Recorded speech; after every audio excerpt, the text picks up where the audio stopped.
माइटनि जेको सुमारो थियो ऐं अॼु अदब जे लिहाज़ सां मूं पंहिंजो तख़लुस साहिल सॾायो आहे, सुमारो साहिल। किथां जा आहियो, कहिड़ो?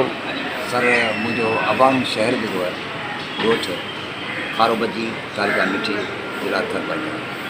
अदब में तव्हां छा लिखियो आहे? अदब में सर मूं गज़ल लिखिया आहिनि, काफ़ियूं लिखियूं आहिनि ऐं दुआ लिखिया आहिनि। उनखां पोइ कुझु इक़लाबी शयूं लिखियूं आहिनि। असांजे व्यूअर्स खे छा ॿुधाइणु पसंदि कंदव? हर प्रकार जे लिहाज़ सां मूं हिकिड़ो काफ़ी लिखी आहे जेका थर ते आहे। सुती राति ॾिठो वो सपनो, सुती राति ॾिठो वो सपनो, केवलो काहुड़ की तूं करा कर कयो करूं बार गजगा गुरूं गजम। सुती राति ॾिठो वो सपनो, पलर संगी पलोट से बड़ा गहरे तो बात रायूं, पलर संगी पलोट से बड़ा गहरे तो बात रायूं, राजू सायूं बोलायूं मुनियूं विजंदे वतान भरेयूं, उत चढ़म संजूं चुंगारूं, उत चढ़म संजूं चुंगारूं, केॾियूं मुंहिंजूं ॿुधनि। सुती राति ॾिठो वो सपनो, केवड़ूं काहुड़ की थियूं करा ककर कयो करूं बार गजगा करूं गजम। वाह। साहिल ॾिसां मसगेड़ा गूंगा तिन वो संगन जा, मोटी मंझ मलीर में पडड़ा पसां वो संगन जा, ये अखड़ियूं मुंहिंजूं उदासी, ये अखड़ियूं मुंहिंजूं उदासी, रोयो रहूं ॾिसनि तूं। सुते राति ॾिठो वो सपनो, केवड़ूं काहुड़ की तूं करा कर कयो करूं बार गजगा गुरूं गजम। सुते राति ॾिठो वो सपनो। थरपारकर मिठी या जेको तव्हांजो ॻोठु आहे उन इलाइक़े जो कहिड़ियूं शख़्सियतूं मशहूरु आहिनि? सभ खां पहिरीं त मिस्कीन जहान खान खोसो जेको लंगर पारकर ज़िले जो रहण वारो आज़ादपुर खोसो, ऐं उनखां पोइ रूपलो कोहली जेको अंग्रेज़ सां जेको विढ़ियो उनजो वास्तो बि लंगर सां आहे। जीअं त शाह लतीफ़ जी सूरमी मारी जेका आहे उनजो वास्तो बि थरपरकर जे ॻोठु भालवा सां। उनखां सवाइ ॿियूं घणियूं खोर शायदि शख़्सियतूं जी मोहम्मद उस्मान डीपलाई साहिब ऐं माई भागी सादिक फ़क़ीर, अहिड़ा ॿिया कई अनेक नाला आहिनि जेके थर जूं मशहूरु शख़्सियतूं।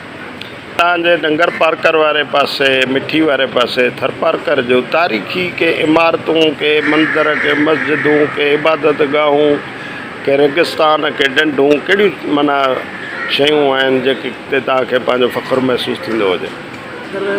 जे तारीख़ी हिसाब सां पहिरीं ॻाल्हि सभु खां असांजे घर जी सूंहुं जेका आहे सो कारून जर जबल, कारून जर जबल जे भरिसां जेका बोडेसर जी मस्जिद आहे सा चवनि था त महमूद शाह बेगड़े जेका सो ठाराई आहे, जेका अॼु बि हिते क़ाइमु आहे। बोडेसर जो तलाउ आहे, अंतरासर तलाउ आहे, कजरासर तलाउ आहे। उनखां पोइ वीरावा शहर जेको आहे हिनखे पारी नगर सॾियो वियो। हिते हिन पारी नगर जे हवाले सां बि ॾाढी वॾियूं तारीख़ियूं शयूं आहिनि। हिते अॼु बि सांघा तलाउ आहे। कहावतनि में अचे थो त पुराणे टाइम में परियूं बि हिननि तलाउनि ते लहंदियूं हुयूं। जीअं बोडेसर जो तलाउ, हिन बोडेसर जे तलाउ जी हिकिड़ी कुंड ते तारीख़दान लिखनि था त होथल परी बि ओॾे केर सां गॾु हिन बोडेसर जे तलाउ ते लहंदी। उन में चवनि था त जेको गुरबत जो अंसर आहे उहो बि डिघे अरसे ताईं रहियो आहे। त थरपारकर जे माण्हूअ खे आख़िर उहा कहिड़ी शइ आहे जंहिंजे करे थर सां ऐं पारकर सां उनखे वधीक मोहबत ऐं प्यारु रहियो आहे? सर ॾिसो न, हाणे अर्गियत गुरबत आहे, बाक़ी इहा कोन्हे गुरबत। असां जेका पंहिंजे ज़िंदगी में मूं पंहिंजे हवाले सां 70 खां जे ॾहाके मां 80 जे ॾहाके में जेका गुरबत ॾिठी हुई उहा अॼु असां गुरबत कोन था ॾिसूं। छो त उहा गुरबत उहा हुई जेके ॻोठनि जा ॻोठ ख़ाली हूंदा हुआ, माण्हू सफ़र करे शाम जे टाइम पैदल मोकिलाए थर सिंधरान जेको सो वेंदा हुआ लाभारे साॻियो या कमु करा। अॼुकल्ह थर में माशाअल्लाह सभु कुझु आहे, जीअं कोयलो आहे, गवर्नमेंट जे तरफ़ां तमामु घणे में घणियूं जेको सो नौकिरियूं मिलियल आहिनि। थर जो माण्हू हिन वक़्तु तव्हांखे पाकिस्तान जे चओ पर दुनिया जे हर खिते में जेकर वेंदा थर जो माण्हू तव्हांखे मज़दूरी सां। मोहम्मद ख़ान जूड़ जे मरून जे टाइम में थर पार्कर खां मिठी जो रोड, उन खां डीपले जो रोड मोहम्मद ख़ान जो रोड।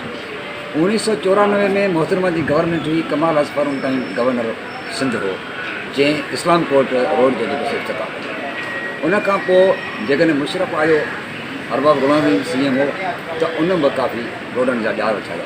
उन खां पोइ हिन वक़्तु 2008 खां पोइ असां ॾिठो आहे त पीपल्स पार्टी जे तरफ़ां काफ़ी रोडनि जा ॼार विछाया विया आहिनि। RO प्लांट जेका समर पंप जिते असांखे पाणी जी तमामु घणे में घणी तकलीफ़ हुई, उहे तमामु घणे में घणा जेको सो सरकार में ॾिना विया आहिनि। ऐं कोयलो जेको आहे सो जो असांजो कारो सोन आहे, उहो बि पीपल्स पार्टी जी गवर्नमेंट ई कमु शुरू करायो, जंहिंते तमामु घणो। बट 2008 खां वठी अॼु ॾींहुं ताईं थर पार्कर में सिहत जे हवाले सां जेतिरो पीपल्स पार्टी जे हिननि 15 सालनि में जेतिरियूं डिस्पेंसरियूं ठहियूं आहिनि, जेतिरो सिहत जे हवाले सां कमु थियो आहे, शायदि पाकिस्तान जी तारीख़ में असां अॻे कहिड़ो कमु कोन थियो। जीअं त मुंहिंजो ॻोठु सिटी खां 10 किलोमीटर ते आहे। अॻे असांखे इलाज जे लाइ सिटी अचिणो पवंदो हो मिठी। हिन वक़्तु मुंहिंजे ॻोठु खारो बजीर में डिस्पेंसरी आहे, जंहिंखे दर्जो रूरल हेल्थ सेंटर जो मिली चुको आहे। मुंहिंजे भरिसां कपूसर भीलन जो ॻोठु आहे, उन में बि डिस्पेंसरी आहे। मुंहिंजे भरिसां होथियर जो ॻोठु ठकुरनि जो, उन में बि डिस्पेंसरी आहे। मुंहिंजे ॻोठ खां 3 किलोमीटर 4 किलोमीटर ते पहिरियों जपियो ॻोठु मेघवाड़ ठकुर कम्यूनिटी आहे, उन में डिस्पेंसरी आहे। न त अॻे असां वटि KLT वॾो आहे ॻोठु आहे ठकुरनि जो, जंहिंमें जेका so best health unit rural health centre ठहियलु हो, जेको हिन टाइम कंहिं बि थर पार्कर जे हर इलाइक़े में डिस्पेंसरियूं इलाज जूं बेहतरीन सहूलियतूं आहिनि। उन खां ज़िले जे हेडक्वार्टर जेका अस्पताल आहे, उन में दिलि जो जेको M वार्ड आहे, सो शायदि पाकिस्तान में या सिंध सूबे में अहिड़ो ॿियो वञी किथे ख़बर किथे किथे जा मरीज़ सिहत याफ़्त थियण लाइ जेको सो असां थर पार्कर वक़्त ताईं कहिड़ा कहिड़ा मशहूरु जेके गायक आहिनि या जिन माना थर जे माण्हुनि जे जज़्बनि जी तर्जुमानी कई हुजे, उतां जे सक़ाफ़त जी, जाग्राफ़ी जी, तारीख़ जी, दर्द जी, ख़ुशीअ जी आहिनि, जिन खे तव्हां ज़िक्र करणु चाहियो? हिन वक़्तु सिंगर जे लिहाज़ सां बरकत फ़क़ीर, रजब फ़क़ीर ऐं शफ़ी फ़क़ीर उमरकोट खां भाई भाॼी जे ख़ानदान में असां वासो रखनि था। हुन खां बि हिकिड़ो सलीम फ़क़ीर भाई जेको इस्लामकोट सिटी जो आहे, उहो बि सुठो ॻाईंदो आहे। सादिक फ़क़ीर ऐं हिन वक़्तु पंहिंजो करीम नो फ़क़ीर बि आहे, जेको कॉलेज मां रिटायर्ड थी चुको आहे, उहो बि सुठो गायक। थर पार्कर में लिसानी बुनियादनि ते या मज़हबी बुनियादनि ते का मतभेद को तफ़ावत आहे या थर पार्कर में अहिड़ो का बि मतभेद कोन्हे। असांजे ॻोठनि में जेकर तव्हां ॾिसंदा त हिंदू कम्यूनिटी, मुस्लमान कम्यूनिटी सभु ॿारनि वग़ैरह रहनि था, जेको पुराणे सिलसिले खां वठी अॼु ताईं असां पंहिंजे अखियुनि सां जेके ॾिठा आहिनि, उहो अॼु बि मंज़र असां वटि उहा ई मोहबत ऐं अलाह ताला खां उहा मोहबत क़ाइमु आहे। थर पार्कर जे इन बेल्ट में कहिड़ा कहिड़ा अहिड़ा पखी या जीवत, जंगली जीवत जेका तव्हां सम्झो था त हिन इलाइक़े जी सुञाणप हुजे? थर जे खिते जी जेका सूंहं, मोर, हरण, आड़ो, उन खां पोइ चराख आहे, उन खां पोइ तितर, अछड़ो तितर जेको हूंदो आहे, उहो असां सूंहं जंगल। तव्हांजे नज़र में त थर जे असुलु जेका जज़्बात आहिनि, उन्हनि जी सुहिणी तर्जुमानी कहिड़नि कहिड़नि शाइरनि कई आहे? अगरि त पहिरीं ॻाल्हि आहे त थर जी जेका अकासी काफ़ियुनि जे शाइर ऐं साईं जेका शाह अब्दुल लतीफ़ भुटाई साहिब जेका कई आहे, शायदि अॼु ॾींहुं ताईं वारी तर्जुमानी को बि शाइर न करे सघियो आहे। उनखां पोइ उस्ताद बुखारी आहे ऐं शेख आज़, त जीअं असां वटि सिंध जो जदीद लतीफ़ सरबो आहे, शेख अयाज़ साहिब बि हिन तरह जेको वॾी तहक़ीक़ कई आहे थर ते। डॉक्टर नबी बख़्श बलोच साहिब बि थर जी सिंधी ॿोली जे हवाले सां थर जी हर घटी, हर घर, हर ॻोठ आहिनि, उहो आहे जेका सिंधी ॿोली खे छेड़ण जे लाइ थर ते काफ़ी आहे। उनखां पोइ थर पार्कर में बि काफ़ी अहिड़ा असां वटि हिन वक़्तु नौजवान शाइर आहिनि, जीअं इमाम अली जंजी साहिबु आहे, ऐं साहिबु हिकिड़ो आहे अकबर दर्स आहे, ॿिया बि काफ़ी खोड़ सारा ॻाल्हि आहिनि जेको सदाईं लाइ थर जी तर्जुमानी करे रहिया आहिनि। दराज़ खां इहो महसूसु कयो वेंदो आहे त सिंध जी ॿोली ऐं सिंध जे थर वारे इलाइक़े जे ॿोलीअ में पाण में वॾे पैमाने ते फ़र्क़ु आहे। उन्हनि जे आवाज़नि में, उचारण में, माना जे लिहाज़ खां तव्हां सम्झो था त गुज़िरियल अधु सदी खां सिंध जे ॿोली ऐं थर जे ॿोली हिक ॿिए खे क़बूलु कयो आहे या हिक ॿिए ते असर जेके आहिनि पिया आहिनि, या हिन वक़्तु छा पोज़ीशन आहे थर जे अंदरि ॻाल्हाइजंदड़ सिंधी ॿोलीअ जी? ॿोली जो लहजो खिते जे हवाले सां हूंदो आहे। हर 12 या 10 कोन खां पोइ ॿोली जो लहजो तव्हांखे तब्दील ईंदो आहे। असांजे थर पारकर जे खिते में ख़ासि करे ढाटी ॿोली बि ॻाल्हाई वञे थी, मारवाड़ी ॿोली बि ॻाल्हाए सघे थी। उन खां पोइ असां सिंधी ॿोली बि किन इलाइक़नि में ॻाल्हाई वञे थी। ढाटकी ॿोली जेका असां छाछड़े में जंहिंखे घटि असरु पियो आहे, ऐं खाहोड़ी जेको अलाए को उमरपुर में पढ़ी आहे, हिते जेको असां ॿोली उहा अञा बि आहे। ॿोली जेका असां सिंध जी जेका आहे तक़रीबन हर खिते जे लिहाज़ खां तव्हांखे ॿोली जेको आहे 8 कोन खां पोइ उनजो लहजो, उनजो आवाज़, अंदाज़ जेको आहे मुख़्तलिफ़ तयारी जेको ग्रामर मुताबिक़ ॿोली आहे, उनजो हिन थरपारकर वारे बेल्ट में या रेगिस्तानी बेल्ट में केतिरो जेको आहे इस्तेमालु थी रहियो आहे? सर ॾिसो न, थर जे बेल्ट जे हिसाब सां थर जे हिसाब सां असां वटि काफ़ी ढाटकी ॿोली ॻाल्हाई वञे, चाहे कहिड़ी कम्यूनिटी जी हुजे। अक्सर असांजी ॿोली ढाटकी आहे। सिंधी ठाट ॿोली उहा आहे जेका सरताज शाह जी लतीफ़ ऊचाई जेका लिखी आहे, उहा शायदि असां वटि बि सिंध जे अंदरि उहा लिखी ॻाल्हाई वञे। ऐं उन खां पोइ काफ़ी अहिड़ा लफ़्ज़ आहिनि जीअं असीं थर जा माण्हू शाह लतीफ़ जे हवाले सां असीं उन लफ़्ज़ खे माड़ू चवंदा आहियूं। ऐं शाह लतीफ़ पंहिंजे किताब रसाले में बि लफ़्ज़ माड़ू इस्तेमालु कयो, माण्हू न आहे। अहिड़ा खोड़ सारा लफ़्ज़ असां वटि आहिनि जेके शाह लतीफ़ जे रसाले ते असां वेठा आहियूं। जेकॾहिं तव्हांखे चइजे त असांखे थरी ॿोलीअ में या ढाटकी में या कंहिं बि जेका ॿोली में पंहिंजो का शइ असांखे तरन्नुम सां ॿुधायो, गुनगुनाए ॿुधायो, व्यूअर खे तव्हां छा ॿुधाइणु चाहींदव तरन्नुम सां? जीअं त असां वटि थर में काफ़ी अहिड़ियूं शयूं आहिनि जेके मुख़्तलिफ़ वक़्तनि ते ॻायूं वेंदियूं आहिनि।